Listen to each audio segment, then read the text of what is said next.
నమస్తే అందరికీ. ఈ ఎండు చేపల క్లీనింగు, వాటి కర్రీ ఒకసారి ప్రాసెస్ చూసేద్దాం రండి. ఫస్ట్ ఒక బౌల్‌లో ఎండు చేపలు తీసుకొని వాటిలో వాటర్ పోసుకోవాలి. ఇవి కొంచెం గట్టి చేపలండి. సన్నగా ఉన్నాయి. చావిడాలు అంటారు.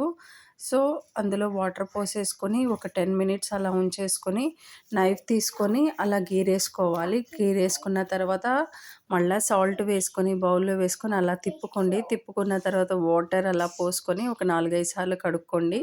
ఆ పొట్టు మొత్తం పోతదనమాట. ఆ తర్వాత నీట్‌గా ఉంటాయి.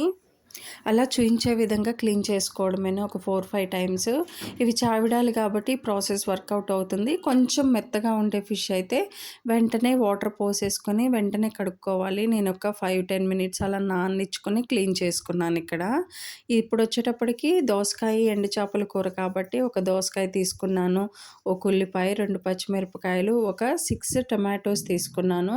ఇక్కడ నేను చింతపండు వేయట్లేదు కాబట్టే టమాటోస్ అన్ని తీసుకున్నాను. దోసకాయ పులుపు, టమాటోలు పులుపు కాబట్టి సరిపోతది. బౌల్ తీసుకొని అందులో ఆయిల్ వేసుకోండి. ఒక 2 స్పూన్స్ దాకా ఆయిల్ వేసుకొని కట్ చేసుకున్న ఆనియన్, పచ్చిమిర్చి, టమాటోస్ వేసేసుకోండి. తర్వాత మగ్గించుకోండి. మగ్గించుకున్న తర్వాత కొంచెంసేపు ఆగాక దోసకాయలు కూడా వేసేసుకొని వాటిని కూడా మగ్గించుకోండి.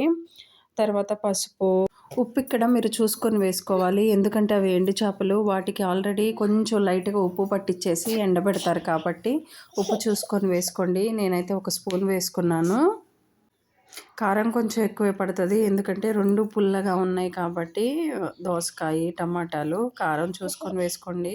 ఇక్కడ నాకు 2 స్పూన్స్ దాకా కారం పట్టింది. కొంచెం ధనియా పౌడర్ కూడా యాడ్ చేసేసుకొని తర్వాత బాగా మిక్స్ చేసేసుకొని అలా మగ్గిస్తూ ఉండండి. ఒక 50% అలా ఉడికింది అనంగా ఆ తర్వాత ఎండు చేపలనేవి యాడ్ చేయండి.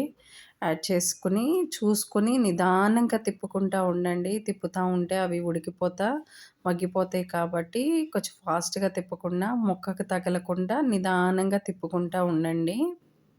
మన ఊర్లో అయితే బండలుంటాయనమాట. వాటిని క్లీన్ చేసుకోవడానికి కానీ అన్నిటికి కన్వీనియంట్‌గా ఉంటది. ఇక్కడ నైఫ్‌తో మాత్రమే క్లీన్ చేసుకోవాల్సొచ్చిద్ది. సో, చూసుకొని నిదానంగా మంచిగా క్లీన్ చేసుకోండి. అలా చూయించే విధంగా యాడ్ చేసుకోవడమేను. యాడ్ చేసుకొని చూసుకొని నిదానంగా తిప్పుకుంటా ఉండండనమాట. ముక్క ఇది అవ్వకుండా. నేను ముక్క లేని చోట తిప్పుతా అట్లా ఉన్నాను.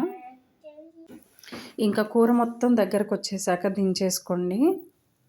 మీలో ఎంతమందికి ఎండు చేపల కూర అంటే ఇష్టమో? మేమైతే ఇష్టంగానే తింటాము. నేను కానీ, మా హస్బెండ్ కానీ.